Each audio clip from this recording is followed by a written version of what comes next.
mega this thing, is for people to know the kind of persons or the kind of person you're messing around with. And the one thing you should realize is that nothing lasts forever. And there are many things that I'm waiting for. About information ni na mona Jpac jiri me here. So mna mana but those things get room naka in due time. So because in this program, I would like you to share this program because and before I continue, all this down Hana Jpac na anako unwe na be na my comment section about you guys are making, even if you guys are worsening the situation, the best thing for you should have avoided me. Anything that has to do with Jema TikTok, you know, Karime, is to avoid me. Because as you guys they talk, you just they provoke me the more. I want somebody and they shirion. You what I got Ishion. We anya enter ban here. So okay, dear.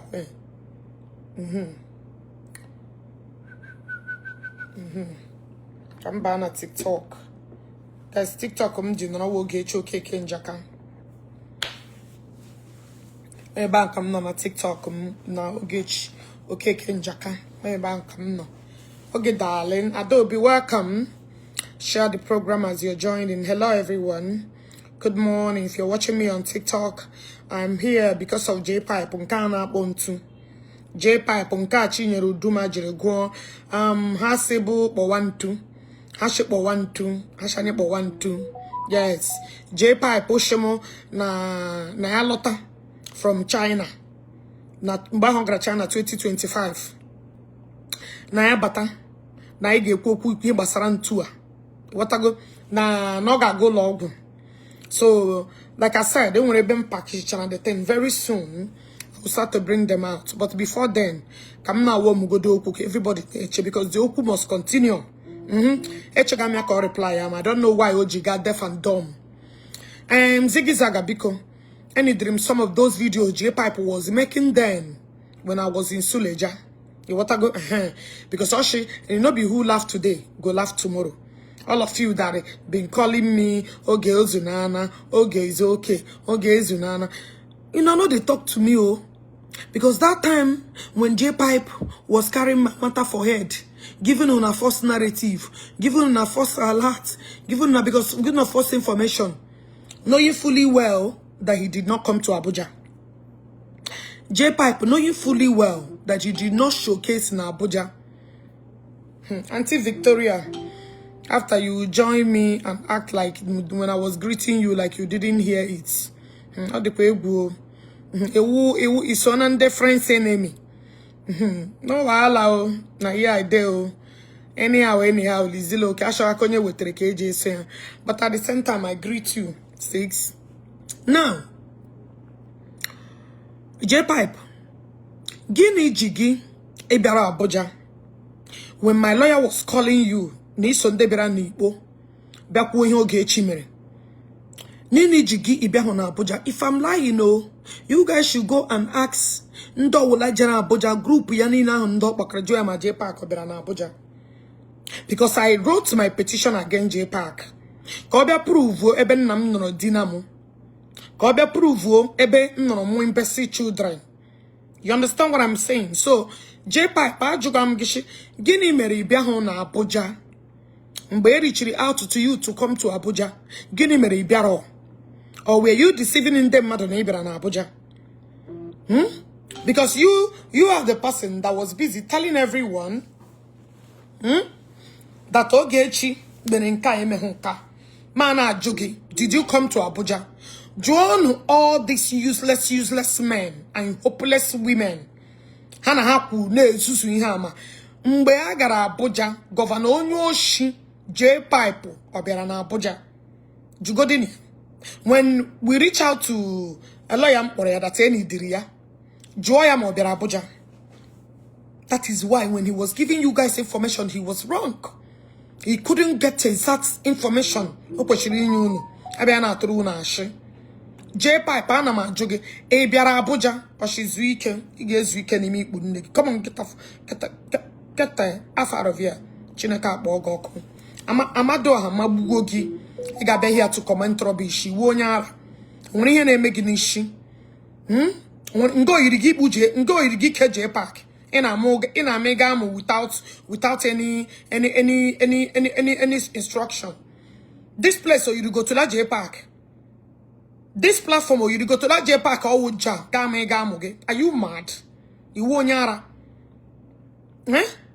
When you name a gnishi. Ija be here, she's weak. Ngo to that Jpac in an is week.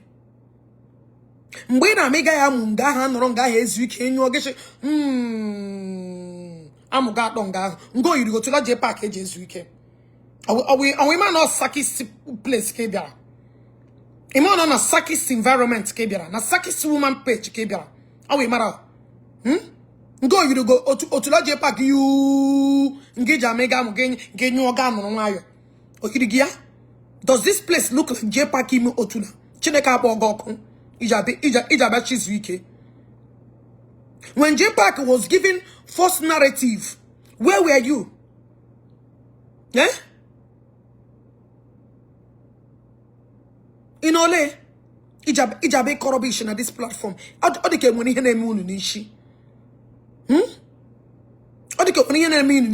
When I was speaking my truth, when I was telling the whole world that this is exactly what I had discussion with Jpac, did you guys believe me?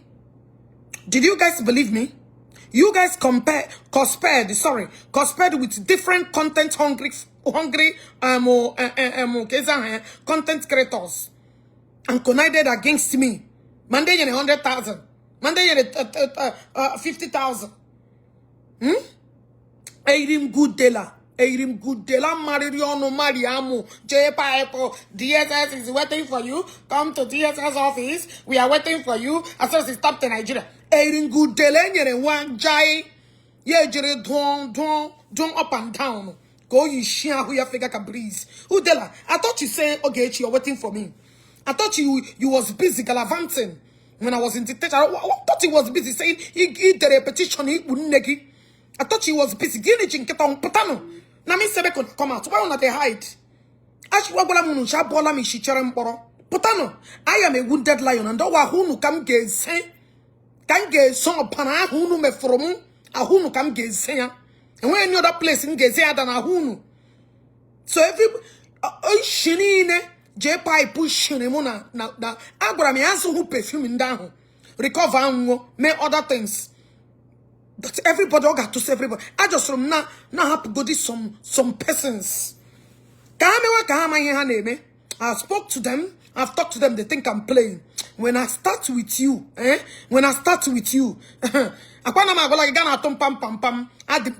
busy. I just have no respect to give for now. But he get push them oh God, Iman half far. You know I'm abajo. I'm half far. But can face go the Jpac for now. Can face here because I'm a face get here. I'm a face get here until Jpac character man. That means talk him. You want to go? So come ba. Don't ever come to any of my page or any of my program, mona TikTok or mona FBO, mona Epicure, to come and tell me otherwise. Yenja bagan kete on my voice. Bange Jpac na my voice a crack man. You want to go? Can my voice at the chamma? No, if you don't like what I'm doing, exit for here. This place is not meant for anybody that doesn't like what I'm doing. In with the right to fuck off. In with the right to fuck off.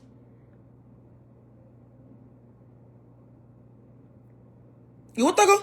So, Jpac, I want to to settle. Sana, I want to bring it to those of you that is rattle gang. I want to show you this thing. Let me tell you. Until you will know that Jpac is always a betrayer. Be Lord, I want you to, I know you gave Jpac money. That time he was buying all these content creators. He was giving them 1 naira. That time you was giving them. Now come and see somebody you gave money to defend you, mba. Come and see who you gave a little money to defend you. Come and see how he switched. This has been his character. He's useless. He's a hopeless human being. He's worthless. That's why he can be able to collect our money in the name of any ego. That is why he's not man enough to say no, because money can make him look stupid. Jpac, Anamashigi, Kebeku in this your life. For those of you that are having anything to do with Jpac, Onanem na sorry. For any rich man who want to regain his integrity, it may be in my main program. Make it be the program on Abia. I just name this thing, introduce little by little. For every rich man that always have business to do with this hypocritical bastard, this idiot, Onanem na sorry. There will be actually how I will be listing names and nobody will know who. Maybe people will use it's not their legal name. I will not share their pictures, but I will be listing their names. Kemanana story in Kegida Abia. You want to go? Jpac la runu nini. Jpac lara ozuunu nini. As you go close to Jpac, as messed up you become. As you go close to or want to, as messed up you become. So Iwuru a big man in any secret lifestyle. Close to Jpac. Onanem na sorry yo. Onanem na sorry. If you are any rich man that decide to have any business, it's very important, or any important secret, you know, with Jpac, Onanem na sorry. Jpac is not meant to be trusted. Jpac is a betrayer. Jpac is a snitch. Jpac is a thief. Jpac is anything you can name off.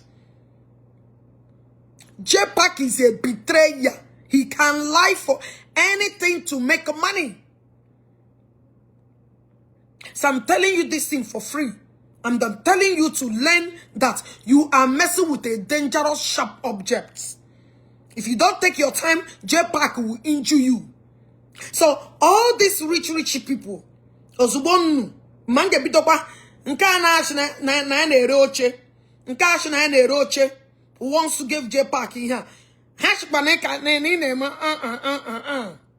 because I will list.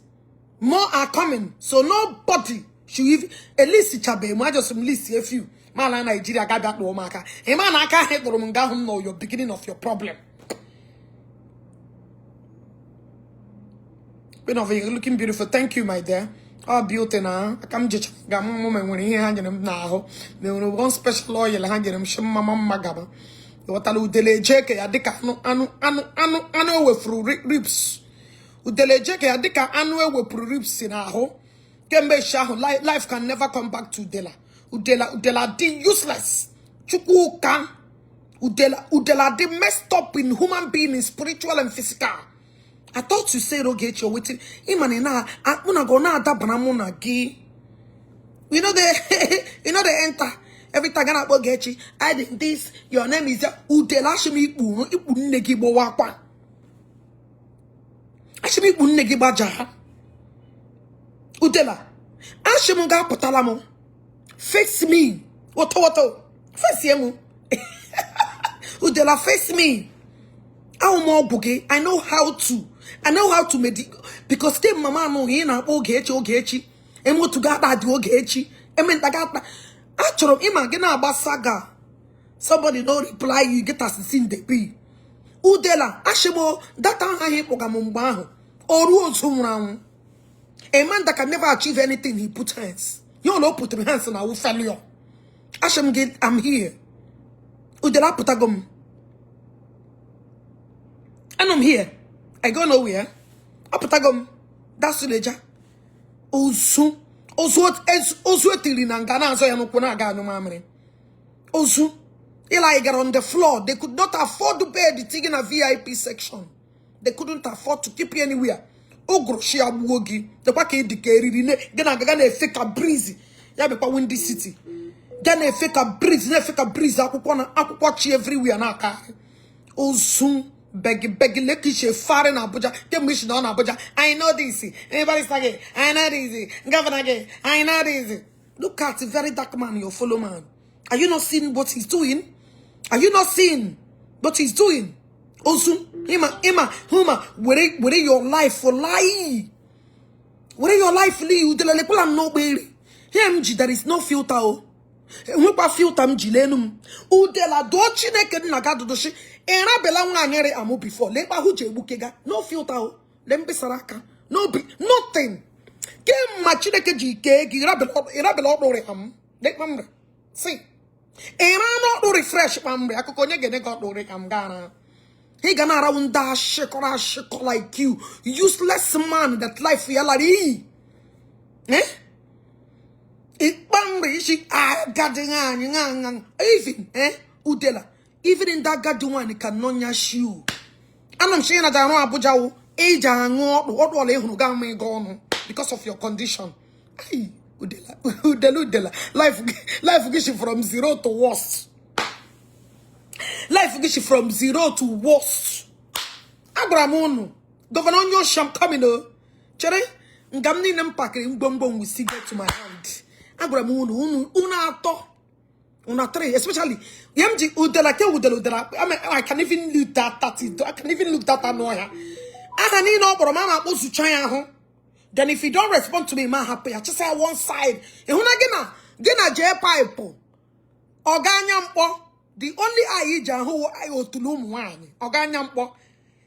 Gena Jpac, you too, eh? Unu kupalu mena kamo. Unu kupali mena kamo. Manano Ogechi. Until una biapo puta. That I pop people where kweme. If you don't bring them out, you no get rest for my hand.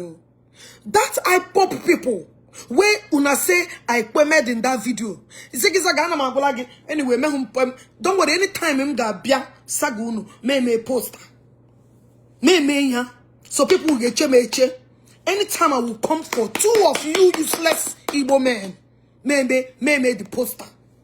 Now, for those of you, because in the TikTok I know be story Jpac.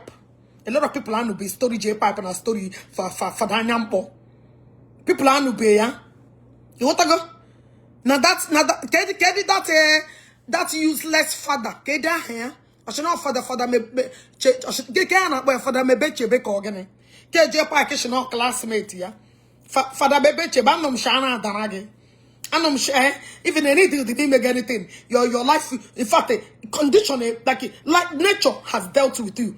And himself in the deliverance in Egypt other men of God. And I'm shigida me had deliverance. Gana me hakanibu.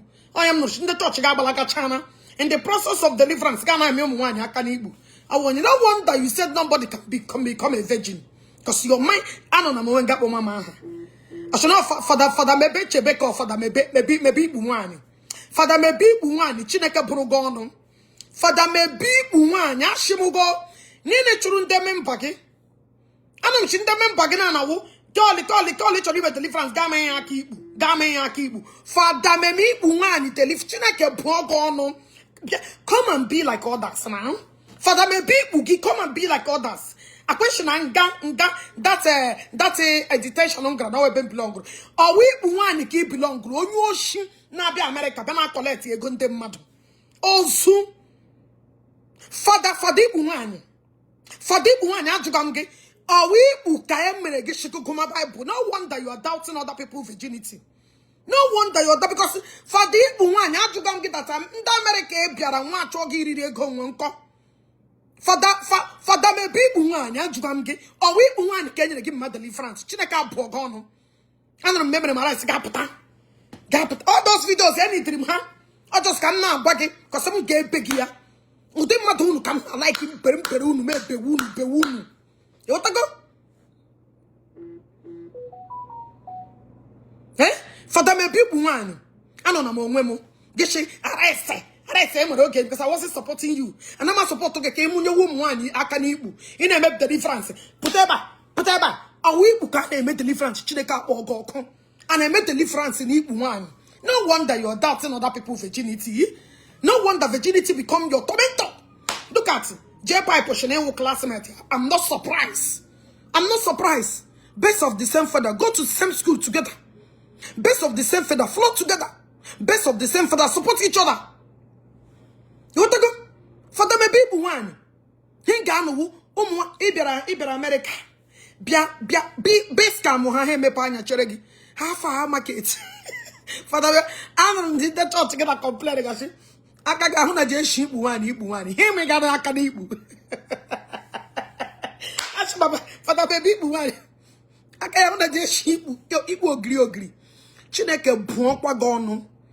And when Ngaki me buahun, the spirit of Ibu gag around.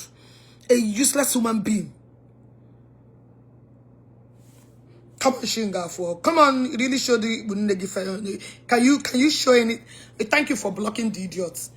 You show me Papa Mareba. I showed you guys some when I taught you guys a language that all of you that gathered to an unawena peace.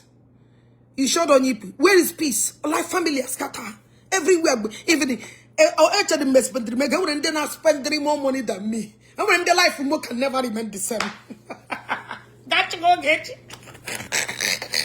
And when the life more today, I wish I knew. I wish I will muri adora na aroshe. I will muri adora na arose. Ile ya problem. Gagisha gaga touch your problem. Get area problem. Imaro. No. Area sobu. Get area problem. Get kwaya ko ono sushegi. So the better is that ega fema meshanage. That is what I am. Check your history of all of you that organize all this on a plan. Half a markets. And when I can zurike. And when I can wet life will keep floating all of you. Only channel megam. You guys thought you are fighting me. Engage us no say mind the business. I don't like Ogechi, but I don't want to get involved. It could have been much better. Mandesha want to give you petition. Mandesha na no need petition. How far? Abagene yene now Igbo versus Igbo petition. Mwa bo bia kera gara do na bu onwe ya. Mwa bo bia ke bagara shawo ba bu onwe ya. Go to her page and see how she is magasaring herself. The same thing Omere bright after watching deletes. The same people you guys gathered re-prostitute dumbarunu that I shower on a onya court. I shower, how can I shower repent overnight? Eh? I shower no katana. Go to I'm gonna call about biame live video. I'm gonna call about biame sound public. A woman claim that, and let me tell you, you can only say I don't know. You can only pretend to put lipstick on a pig. But it come on, a pig will go back to where it belong. You can't clean a pig. You can't clean a pig. It will Texas. It will Google. Never every time you have a Telegram, buy an Instagram. Because this is their lifestyle. So what are you looking for? The people you are giving out for free? And the petition nick and the petition nick we in the TikTok. How are you? You can't scale what you don't have. You can't. Look at Ibuanacha. Go and watch it and not say, or at least you can post it. At least post it on your justice. Go to justice for baby nurse. Go to justice for baby nurse. Ga honye shege. I need justice.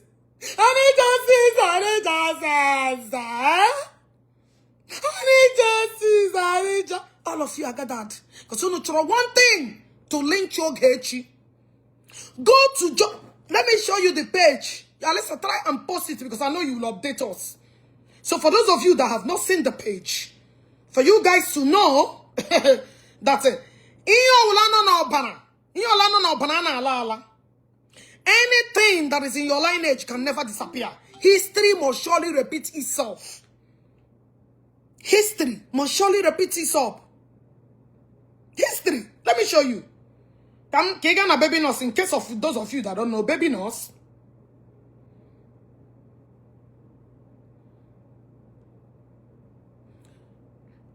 This is the, hold on. This is the page you call baby nurse. That is where you will see it. Go to blue app. EJ blue app, baby nurse. They acquire justice for baby nurse. Oh, I hear justice for baby nurse. Jele be one. Put an 80. We are now outside. Now bright after watching delete because now in public in the life of everybody. Only get delete here. Or Facebook after watching delete because Facebook does not delete, it saves. Every year able to give him in the last year. Or Facebook will get deleted to black or bright.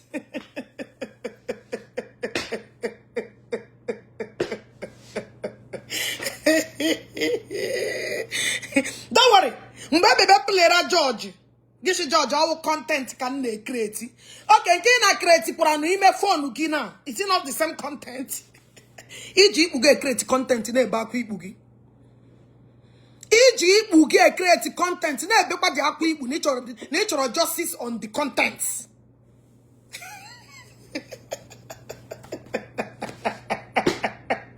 Imagine. Ndono be useless your life phone. Ndono be a life phone from up to down, Even the money some of you spend the liar. The money you guys are the mother of borrowers. Only one don't know how many people who know Joe Gordon.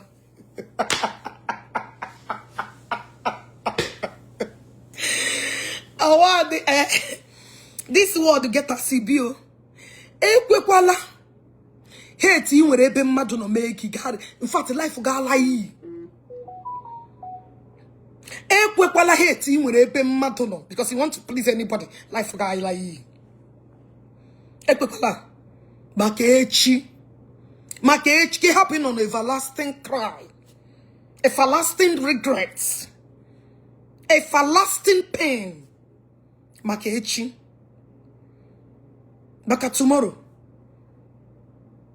A woman who her job is every morning.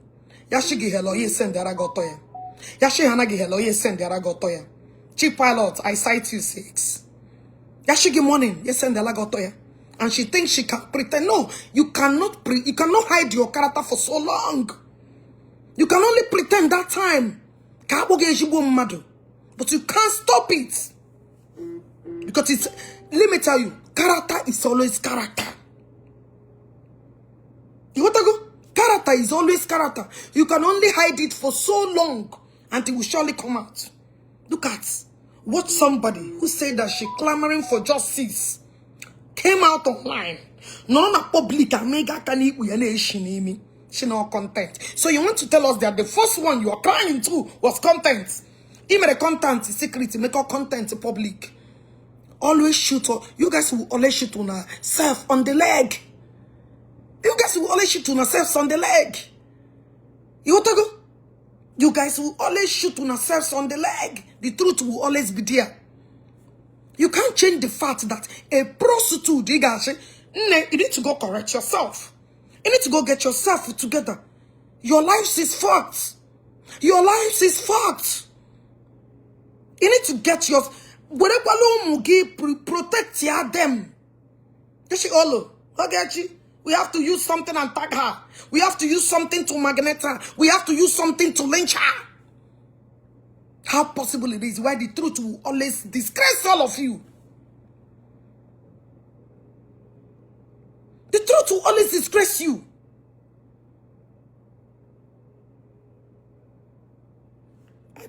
I cite it on TikTok. It will always disgrace you. Look at what you guys are fooling yourselves. I know some of you guys will be on regrets. Why did I get myself in this mess? Not knowing that these people are useless. These people are mess. Mess beyond measure.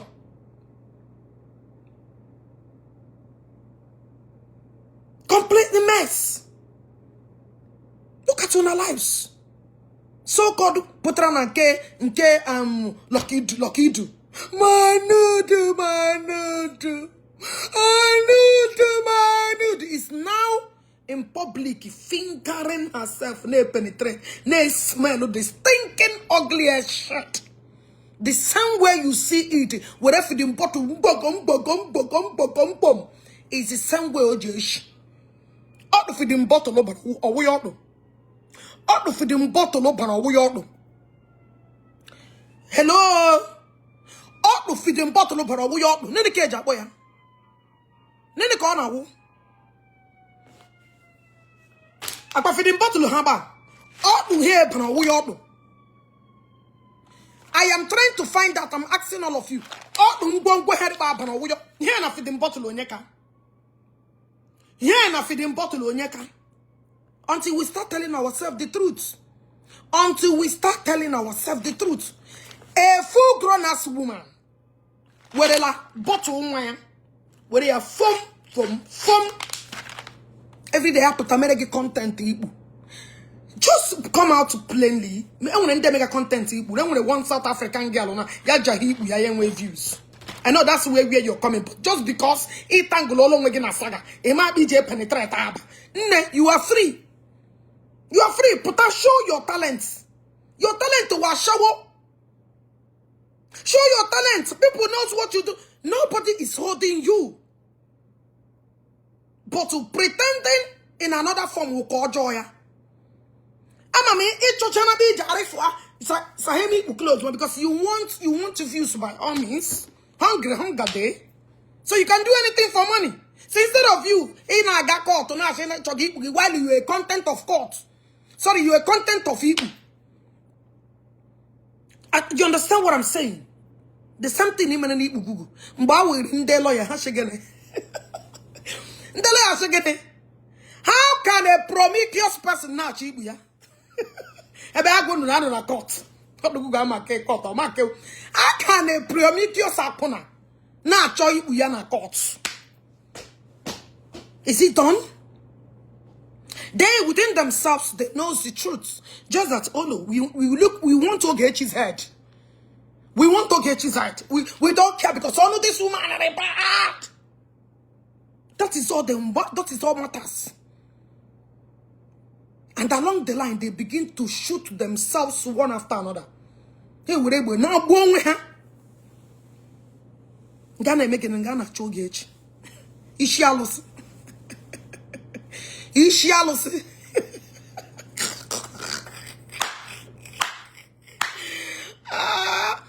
Alyssa, please post the video. I've directed people. Let people see who came out 2025 and cried for Ibuya. And see the representative of the same idiots that you cannot change a shower. You want to go? You can't. When you go to that page, you will see. Oh, when you put a bag. Now, let me go back to the main message, which is Jpac, who can always betray. Who Jpac, who warrant with their shawon puga. I don't know Jpac on a child. Who warrant all this time. Let me tell you, the animal on this, their movie industry. I am aware. The Mpamiko, none of this, their movie, Henda Nangana Ogechi. Or Ekumo Kuya, people, that's it. Oh, that much, oh, Walali. In the name of Ogechi. Beyond double. Anara Mandela Ruti. Anara Mandela single. Anara Mumu beyond any reason can imagine. I swear with anything you want me to tell you. In the name of Ogechi. Mande Sugo shin the process. Mande Bugon is a mess. It was a mess and it's still a mess. In that picture. Camera show and do shake at one place. National Ogechi. People that hate themselves. We don't like ourselves. That Onya will kill Onya and she know but this. Let's pretend. Let's pretend. Let us pretend. Because it's Ogechi. They know they don't like themselves. They don't know themselves. And I'm from major Google. Sorry, memorial gene not the Google. And I'm gonna be to dates. I can allow.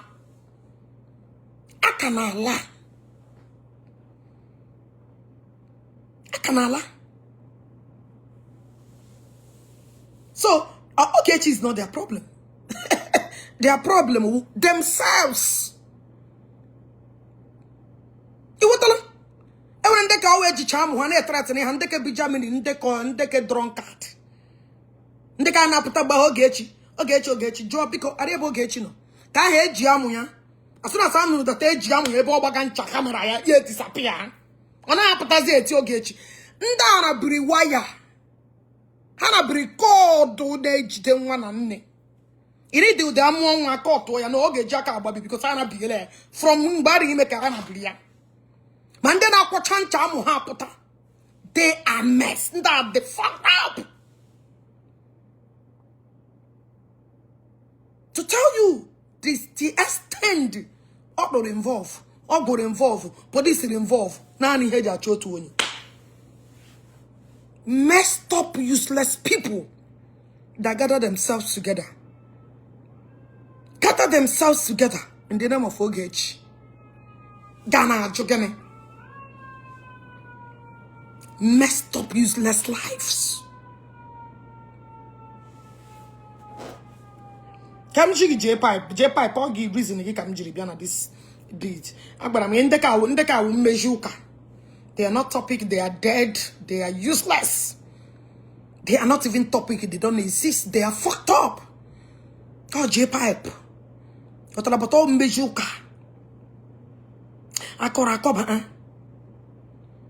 Now, listen to this useless idiot and about Jpac. I remember vividly well, Mbabaga, very dark. All he cares about is what will put food on his table. Whether your conscience is hot, whether you run at the process, he does not care. And about integrity. You know why very dark man people respect him a lot? Because he has integrity. Integrity. He zero everything about this idiot. So how for one no make a business with Jpac? How no feel that Jpac? See. Character mad, that person cannot change it. Jpac can all of a sudden change who he is. But those of you now saying ganga. He can't. He's a useless, hopeless Anambra man. It's quite unfortunate he's from my place. It's quite unfortunate that all he messed up. That he's from my place. He's from Moto. I'm from Osumeni. It's quite impossible. Oh, we hear it. Then what would the useless man? Because some of the we are responsible. One or two guys some useless few people from Anambra Nezu they have. Oh, you know who is good? Very responsible. Very responsible. Look at him. When you see Anambra man when he talk, there is sense. You see, and we have consistency. You know, Ezu go patrashia na enwere onye ya na emere nwere problem. No, but you can't. Or Ezu go baleba tomorrow ya switch eba. Muna Ezu go in a different party when it comes to very dark man, which is only on you know his own what they call it, his own point of view when it comes to different individuals. But that doesn't mean that I will say that it's not. He's a good man. He's an honest person. Now when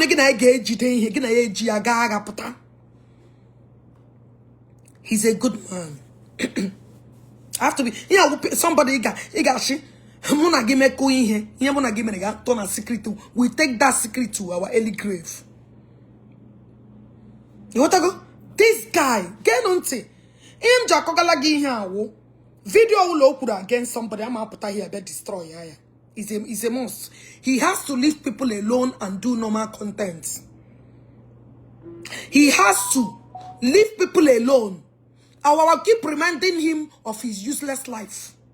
He has to learn how to create content without destroying others to climb.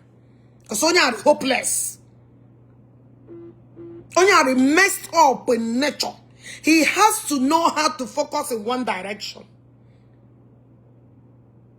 Now, let's play video of very dark man over a warm walk at China. In all of them, the back we're gonna see. That's what they do. All this useless, some of you, and Majority of all these useless Igbo content creators. Only in the brain Hana here belong, like this guy, Kezaha, Mercy. He does his thing. That he does his thing. That's only a here. You want to go? But majority of Yan Kano, they are all hopeless. They don't have mind of their own. You remember Mbe Anaba Summer Best War? Undo to ya. They want to destroy their own because Summer Best, he made a very good thing. I don't know how to describe this. You took a very good decision. Our sign is how you can do your own ad. You have one can. Two. Nothing. It's just to if you own money, you know just like content creator on a southeast, anything to put for now. Do your thing. Beji ha undago no enwe kene mi. Beji ha apokra. They are empty. Enwe kene aburu when it comes to reasonable stuff. So my brother, do your thing your way. Facebook and how do go. So they have to add their hustle bad. Facebook can reduce their pay. They have to add their hustle ×7. So anything, if you want to do any commercial, especially Jpac, always hopeless man. And one secret again I want today as a rich man, I'm a rich man with a lot of bag and baggages. You don't need this kind of person around you. In any round, in any four corners of the world. Especially you stay away from him completely. Before. Oh no, sure get Chabella. I get Chabella. I'm America. But I look at Stibo confirm when everything now is Yoku. Everything that I said, no, nothing but the truth about this useless guy, you know. Now, I remember the very dark man in guy issue with Ross. Mba China. Yana be Lord na Kanaba wo ya can do today. Jpac came and be supporting B-Lord. Went and interviewed Ross. Now, I want that VDM now. Ogechi VDM. Ogechi integrity himself. I'm a VDM fan. For those of you that will come here to be ranting on our mouths. What I go? I'm a VDM fan to Coco. You want to go? Now, I want to show you that Onya will he goat. He will continue to be a he goat. Oh, he can do Onya during wedding ya. Ndoga ya poor. I may force some or 3 some round ya. Near 5 million Jpac business ya. I him the record. All this 2026 can get player. Yes, when I get my stuff. Ndoga get my Keke and Nobi. Kekori and Nobi. Bahana. Well, I just confess. Got one jiggy here. I want you to get into a tape. Wait, in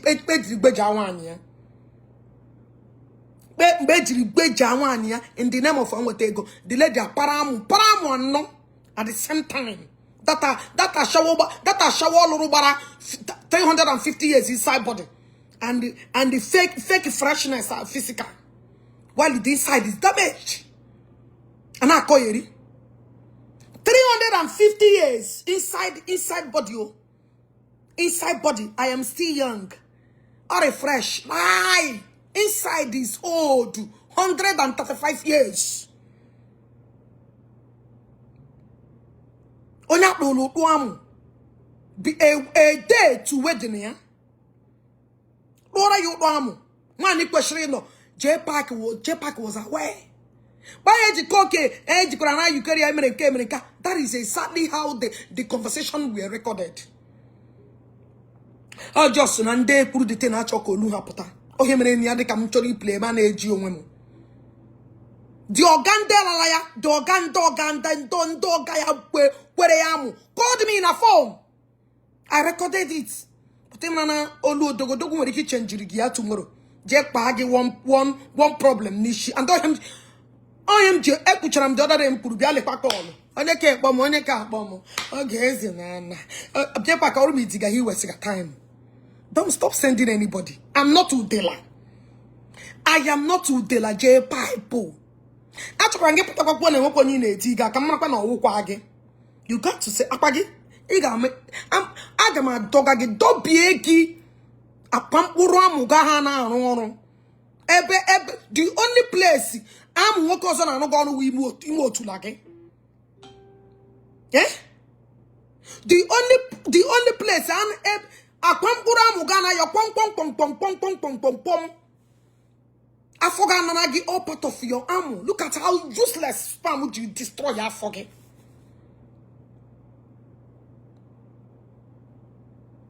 I don't know why they're no longer doing content. Because Ziggy Zaga map up all those videos. Unless I'm going to actually download it and put it on your page. Yes. Those videos even and get that content. So anybody should not even be look at the wrong person. Look at the wrong person. Come on, Shinga voice or never respond to me. Go respond to can I respond. The other respond to Begishin on your camado. Okay, when you're not one ike. What I will respond to, I will just again. You don't need to can Jpac already the fake account. Then on my TikTok when I commented, Jpac can never able a wrong post. You responded to me when I was on God. You don't know your mouth to be before. You can say anything. You can say it. But you say you biggie. You responded to me. You responded to me. Embassy children lock. You responded to me. You responded to me. So you have responded to me beyond. You responded to me when you was given false narrative while he did not come to Abuja. You didn't show to Abuja when my lawyer was calling you to come and bring in your so-called petition. You did not show up. You didn't come to Abuja. Nobody saw you in Abuja. You didn't show up. We waited and waited. Joando to give useless Abuja. Joan Hashi. He showed up in Abuja. You didn't go. You refused to come. You refused to come. But in a court, but you didn't call for Alando to give. How Ogechi is crying in the court. How Ogechi is walking. But you sent one useless fool, one hopeless idiot that life here, Omama Ogechi, Omama Oyaya, Omama. In fact, condition here are beyond. You send out to Aga this Roshima, the thief of our generation. Onye Roshima, a old haggard prostitute, million for it we have for years. A woman answer like us up in a club on a Biego generate this time. Idiot, I know her. A scammer of our generation, a boro idiot. Even it to put on a waste of time because scammer is really beating the fuck out of her. No peace of mind, no rest, no nothing. She can betray anybody. Imagine a woman in a nyari. A woman in a nyari when Mbemuna Kuto, Mbemuna Akadema. All our will of the woman in the corner. One feed here on a daily basis. Oji Adan me what they call it model. This case in a feed here. On about how good this woman was to her. But one day she brought one gossip to me. This is telling me that this is what this woman said. Now don't worry, I recorded the woman from day one. Yana the woman matter. Imagine when he pray no bio. From day one, but this woman fed this hungry idiot. I want to tell you how dangerous that Amusu is. She's bitter. Her life is fucked up. Every year, on what one young boy, Ghana every year. Every year. One boy, Ghana every year, every day. Generation to generation. Amamu how many? Because within last year, I don't left for that year. Within that year, last year, I don't left. This to show you how fucked up her life is. Chigi, I thank God all my that Ogechi na choy around to me. Because when I see you're not productive, I run away. She only come to seek for relevancy. Ona chebo gadabe, ona chonyege likia, ona cho connection, ona chebo geri. That's all she like to gain. She can't give you nothing. On keep a secret, which secret? It's better I deal with somebody who does not keep secret for me. Who cannot record me in my vulnerability? Who cannot record me in my vulnerability? A woman who took you inside. From Mumbai, matter any bit on record. It was an acid. It was an acid. I want to come and make chagi. Come and make chagi. Eh? Obito get just little. Come and get teaching a lesson. Because I didn't do you nothing. You just came to scam me with NGO money. Now I'm being 6 million from my NGO. You know, the baby may go from NGO. How will I borrow you? Just that you had that we raise so amounts. I do cover you up all the time. Get your hair, go ma cover you up in your ego. That's why. But your fellow people will be writing it down. When your useless husband then can't make onye na musicolo suna. But Rabiba, I defended you. You said I did not defend you a lot. Hey, God. You that always claim need the busy when you was with me. You always claim, but it is busy now. It isn't busy when I had issue when they harassed me. You was available 24/7. You that always claim, man, I didn't be stood for me, stand there for me. You came into my life, one gum, squandalized over $31,000. Really come. And I want them a boy get money got what again doubling. A fucked up useless life like you. Look at how you disgrace. In fact, you're disgracing the chapter for I'm top of shall no need. You will say come you you will say come. Ega hon come. Come ga go 1 million times. If you pay ya, you never see anything. Those that you run into. In a she's here happen gaka. Mbao, jegide how. It's just don't get you your problem. It's just don't get you is the problem. Have you forgotten? That Ogechi that I stole your glory. Glory came my Italy. You was in jail in Italy.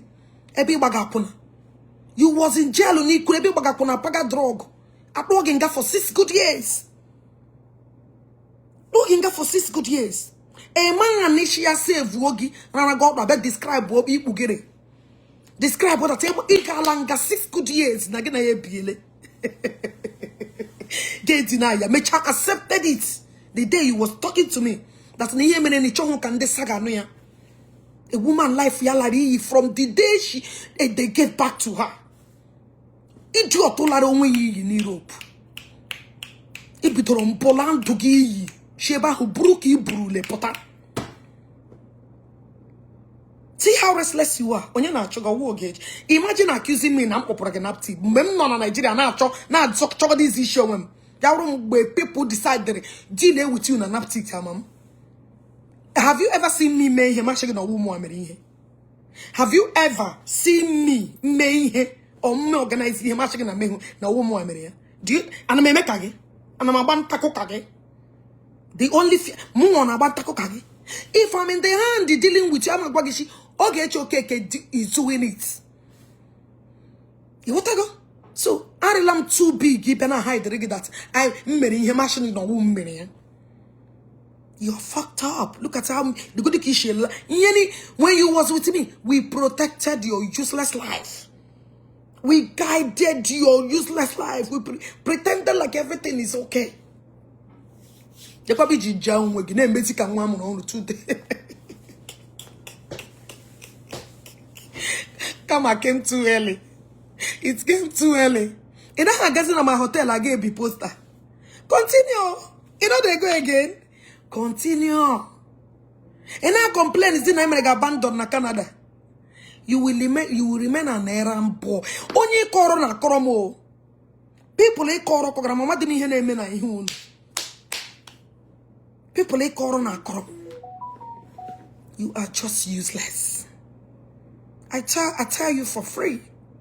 You are fucked up. Mommy in a trimbu. Happen no matter. The same people you run it. The money that you have never spent on the game. Oga Johnny, you run into go off and fuck Oga Johnny. In the name of it, they destroy him. He bigger the man, they go bigger. Get you on a charge and all get you. Go and pay him his money. Mogadon, everybody. You just Are you not tired? At this age, are you not tired of your auto? At this age, are you not tired of your auto? I'm just asking you for free. Yeah? Are you not tired of useless?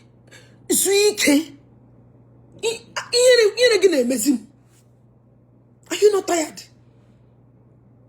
And the worst thing, no matter what I'm not carry, like you will just grab that man.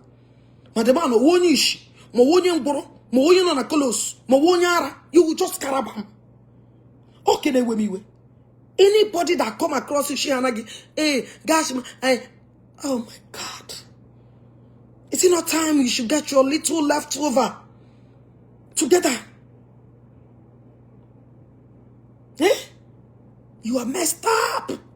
I don't even, I would just like making a burujuambe.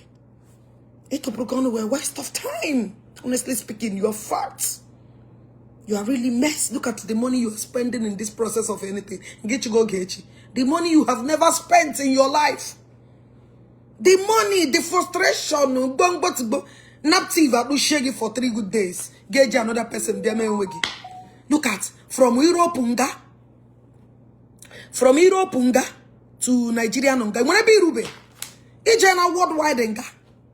Get you from Italy, Europe big unga buffetena Dublin. Chena Gala. You are fucked. You are that's it. Eh? Apona ge bakwa ngano waka mabije zunuga nwotu otu. Keep on so, but the problem he did not do it on time. Like when I have college, he didn't do it on time. You didn't do it on time, my grandma. You wasted years. Ebe na cho okay. You wete ibite madego. Geje urenye man. Okay na bamara. Oh, imagine you aba bejibo watch. Wetere ego. Zola a man watch. Just to return. What there wasn't a man on a battery megi. Yegi balaga. And when get a minute na Are you okay? Are you okay? That's it. I am so happy, that they should time.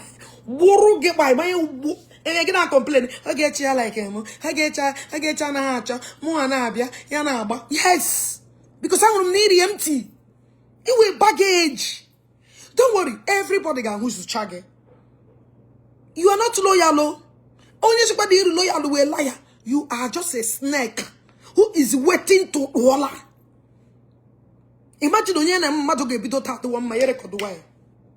Bido from that day gina do na my record way. Have you seen anything like this before?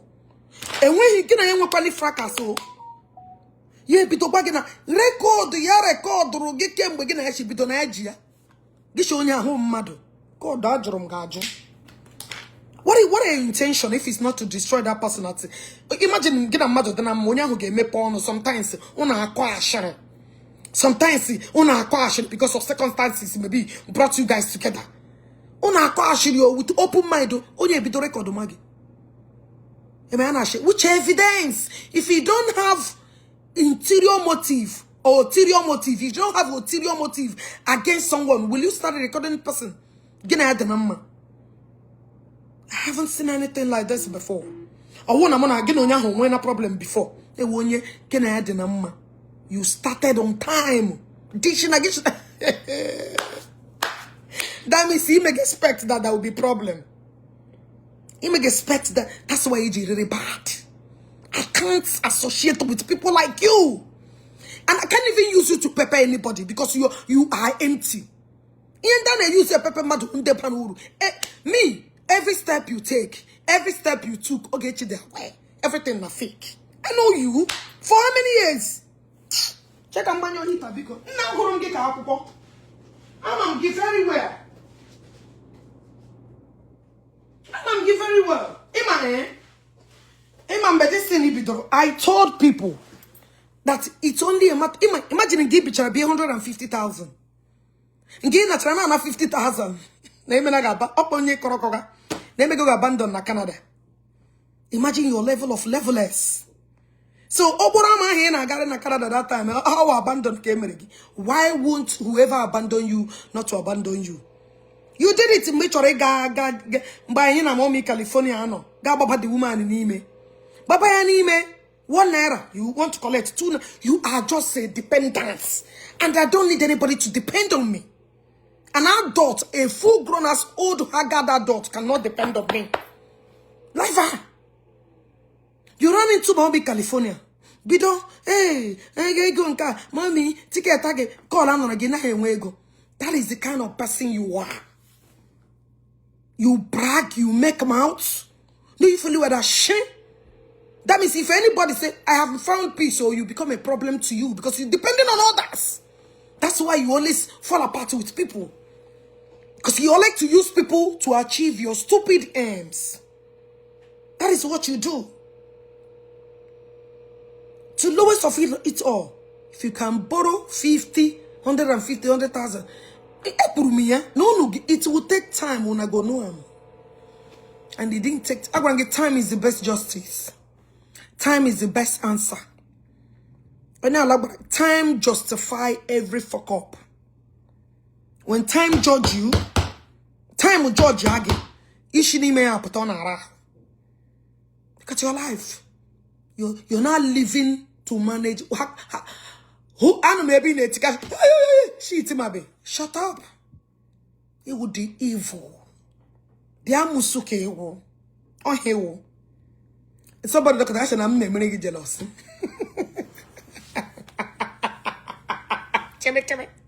Somebody like that more. They make it jealous. They don't think. Well, it didn't have to be told. It will not get you. Capacity that times capacity. But somebody look at that and say, okay, I'll get you there. They made onye magada highly as a household help.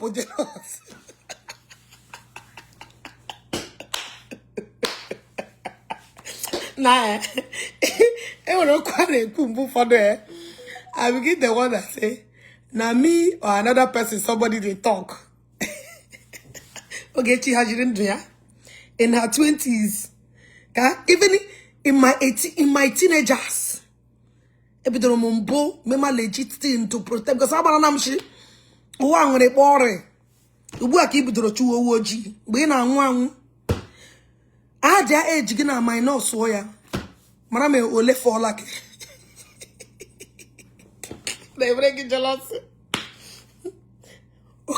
okaja na ejula be keshe ono ana emere gi you ko nwere another person. What wouldn't they no this on a group when I go get you get jealousy? Actually, dream one person. No, human unchopolo like this made delete too. That's it. Am I we kume? Be one nigga show because I'm on incubator. Please be me $2,000. Imagine every okay, I'm shivering. I'm on airport. Okay, I'm on airport right now. I'm not just my fashion show is coming. My total show is coming. Anything $2,000.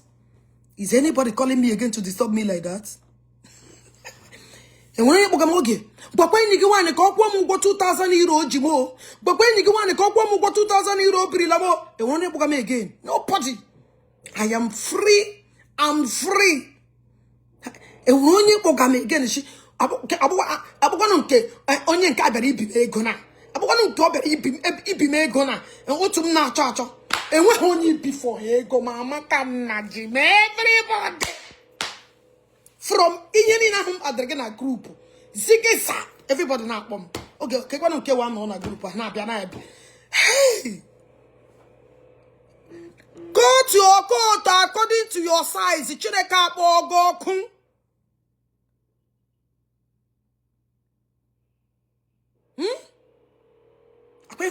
Those things I was covering.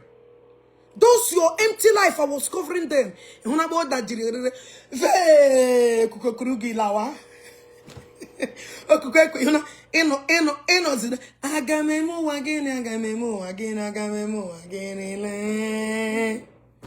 Imagine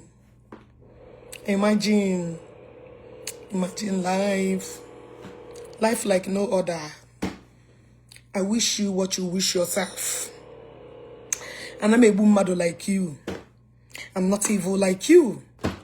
I learn how to let go. I'll always learn how to forgive. Yesterday, I was with Ken on TikTok. When I am on share, if connection with the two persons in Canada, even watch the thing they close, well, I could have given it to you. But apart from the guy, that's patronage aga Canada no this is active. I am not like you. I won't be evil like you. I'm a very clean soul. That's why God, He always come for me in the times of trouble. Yes, I'm not you, and I can never be you. That connection can be open. I'm a worry and you can, but it's no longer open. The two persons they are in Canada now. My cousin Oluchi and that lady that helped me in Nigeria, poison. They are now in Canada. Or him get meliri mad. He will quensu. And I wish you find peace because now it is fucked up. In bad a big easy when easy. In a threatening, ide mo HIV, mesugi. Ide don't get one need your tom eben nasa. Oh, you didn't know when you made the video that we have it. You that said that Namporogi screenshot on Monijia. Oh, you don't know? Oh, when I'm still a lot of go. I didn't know. You were describing how smooth to how I home to remember. At least you told her that one. At least we did that home the class. Be here, Hogana. That you was busy. You want to go? Okay, stop giving them your connection for what? No, the guy, the thing, no, make you go. No, I wanted to help Ken. No, he really need to get out of Nigeria. That was his thing. You want to go? It's nothing to me. I don't mind. But the guy should not detain her walk. That's MH goes over. That was what I did. That girl who say now my cousin Oluchi. As I speak to you now, they are in Canada. Yes. I'm but that on a grateful bus. Lies in my one of the maniaca. Lies in my back. Alice Hashimo be warned.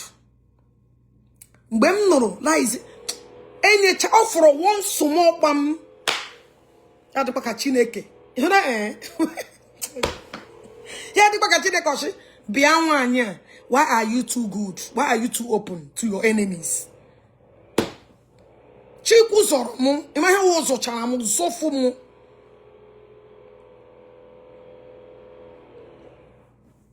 You want to go? So, the reason why I wouldn't have even said it, okay? Ndoge joronjo wepu jealousy wepu iko aka gi nga aka gi ruho nne enwe kpare gi me and you know almost everybody know that enwe kpare gi are no in no day live your life according to your side. Stop pushing yourself where you cannot be able to maintain the standard. That is it. You know, like you, I'm a very realistic being, so that tomorrow God will my hand. You want to go? Putana she my followers any dream 10 million. I swear to God, if I never raise a man or woman, the first of all, you give me my serious contacts. She like watch me fundraising. She need 10 million to raise it within a week. I will do it. I'm Jikaragi tomorrow to one act in any way. I'll put that today. She become. I need him 20 million. I need to raise the money. I need him 20 million, please. Ne, I need him here.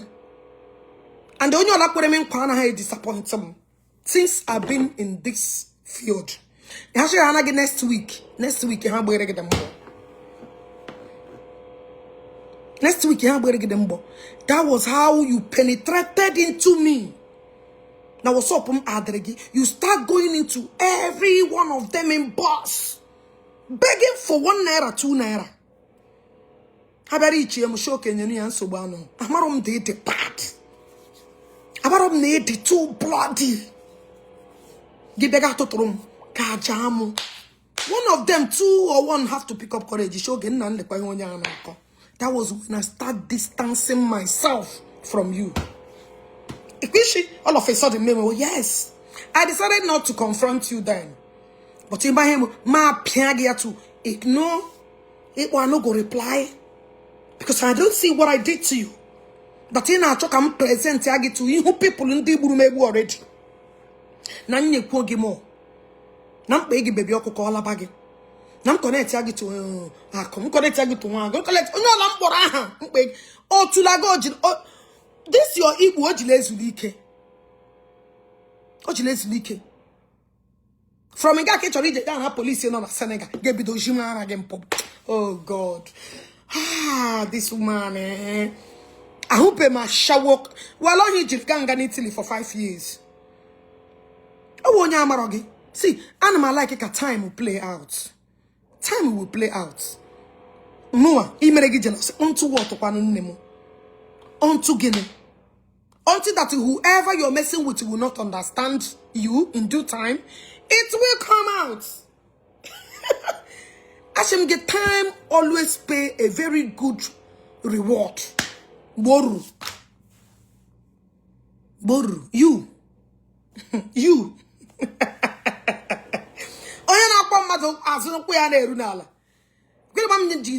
Wash away from my life.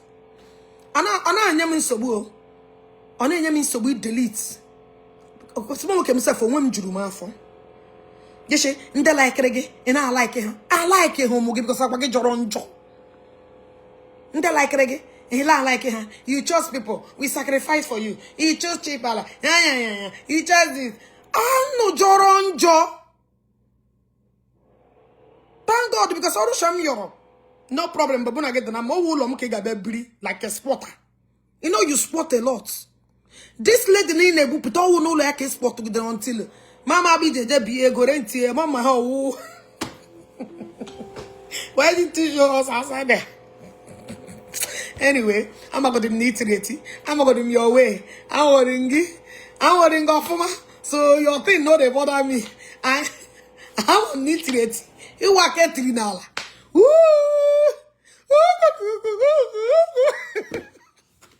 Papa said, I don't know you. And thank God that other people they go get you joku.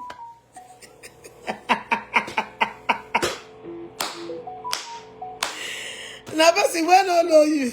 Ne, I'm not gonna know how many years. Otigiga pogam medi shiegi. But be group bebe no onye ka bro on ikporo onye ka bie ego bo onye ka bie. Imagine baramo the day that God judge you and I.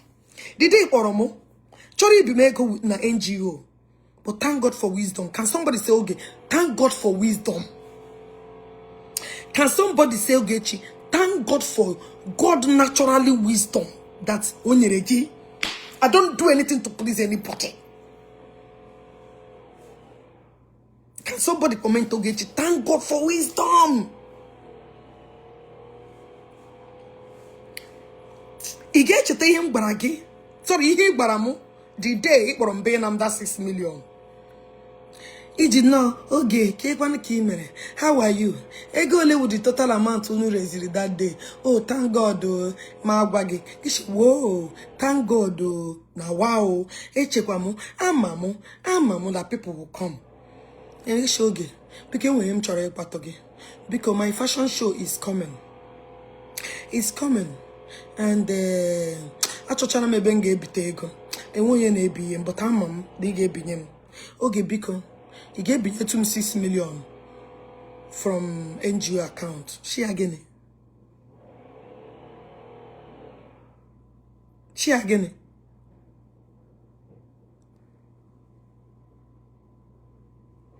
She on your shuma. Mama came no here. Aba benga jebri 1 naira. And men I get make one gamma who get that. Ogechi, I know they tamper that area. You know tell you.